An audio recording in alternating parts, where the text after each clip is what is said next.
Shalom, selamat pagi Bapak Ibu Jemaat yang terkasih. Puji Tuhan, kita semua adalah orang-orang yang seharusnya bersyukur karena kita semua adalah orang-orang yang menikmati berkat dan rahmat Tuhan. Masih dalam suasana Paskah, di hari ini kembali saya akan melanjutkan apa yang sudah kita pikirkan bersama-sama di dalam 7 perkataan Tuhan Yesus di kayu salib yang tentunya akan memberkati kita. Hari ini kita akan melihat ucapan yang ketiga dari Tuhan Yesus di kayu salib. Ada dalam Yohanes pasal yang ke-19, ayat yang ke-25, 26 dan 27, demikian firman Tuhan. Dan dekat salib Yesus berdiri ibunya dan saudara ibunya Maria, istri Klopas dan Maria Magdalena.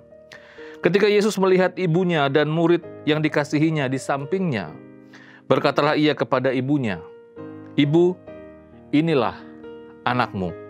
Kemudian katanya kepada murid-muridnya, "Inilah ibumu." Dan sejak saat itu murid itu menerima dia di dalam rumahnya. Jemaat yang terkasih, kalau kita melihat beberapa tafsiran, memang bagian firman Tuhan atau bagian perkataan Tuhan Yesus di kayu salib yang bagian yang kita baca di pagi hari ini berbicara tentang situasi kondisi yang sangat miris sekali. Bagaimana Yesus sebagai seorang anak harus menerima kenyataan dia harus meregang nyawa di kayu salib di depan ibu dan orang-orang yang mengasihi dia. Tetapi yang menarik bagaimana respon Maria. Kalau kita melihat Bapak Ibu Jemaat terkasih, perkataan Simeon di dalam Lukas pasal yang kedua ayat 28-35, terutama di ayat yang ke-35. Pastilah Maria ibu Yesus tersadar karena teringat akan perkataan Simeon. Kalau kita ingat perkataannya adalah, dan suatu pedang akan menembus jiwamu sendiri, supaya menjadi nyata pikiran hati orang banyak. Bapak Ibu Jemaat terkasih, Maria ibu Yesus yang sudah tua harus memberi kenyataan bahwa semua pernyataan yang ia simpan di dalam hatinya berkaitan tentang Yesus anaknya, itu semua terjawab.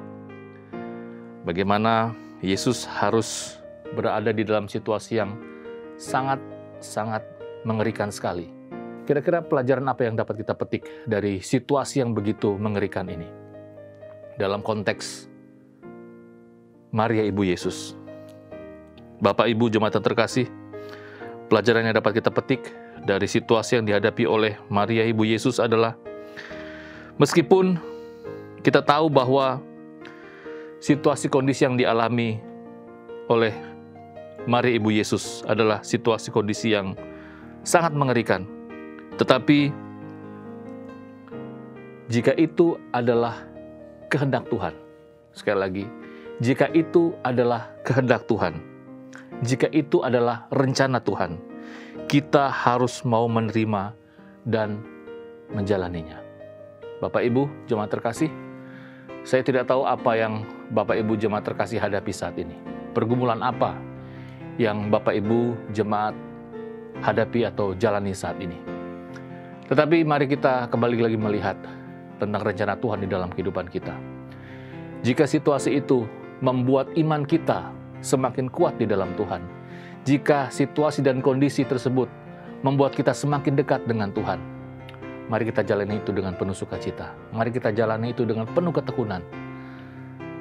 Kiranya firman Tuhan pagi hari ini kembali lagi dapat menolong kita untuk kembali terus semakin dekat, semakin akrab, dan semakin berserah kepada Tuhan. Mari kita berdoa. Bapa, terima kasih. Kembali kami belajar dari situasi kondisi yang dihadapi oleh Yesus, secara khusus yang dihadapi oleh Maria, ibu Yesus, yang harus menerima kenyataan bahwa anak yang dikasihinya berada di dalam situasi yang sangat mengerikan sekali.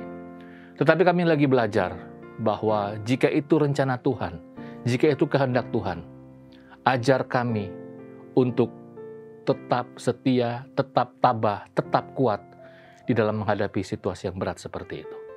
Terima kasih Bapa, berkati kami hari ini, berkati pekerjaan kami dan berkati orang-orang yang kami kasihi. Di dalam nama Tuhan Yesus kami sudah berdoa dan bersyukur kepada Bapa di surga. Amin.